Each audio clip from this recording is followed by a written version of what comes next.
Boris Johnson will walk out of EU trade talks in June unless progress has been made towards a deal that keeps the UK free of Brussels meddling, the government said. Amid growing frustration in Downing Street at the EU's demands, the Prime Minister set a firm deadline within 4 months for deciding whether to continue with the discussions on a free trade deal.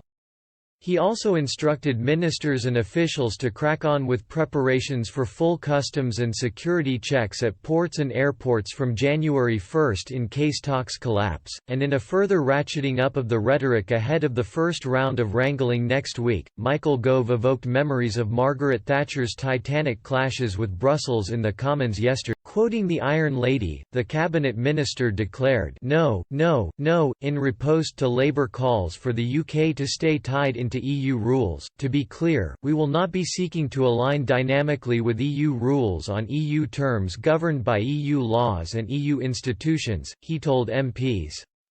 The British people voted to take back control, to bring power home and to have the rules governing this country made by those who are directly accountable to the people of this country, and that is what we are delivering. The government's latest salvo in the increasingly bitter spat over the UK's future relationship with the EU came ahead of the opening of the trade negotiations on Monday. Mr Johnson's lead negotiator David Frost, below, is due to lock horns with his EU counterpart Michel Barnier in the first session in Brussels, with later bouts due to be staged in London.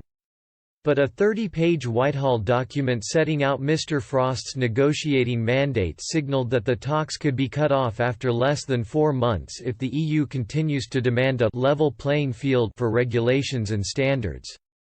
Entitled, The Future Relationship with the EU, the paper insisted the broad outline of the future UK-EU relationship must be capable of being rapidly finalised by September with a serious assessment of progress to be made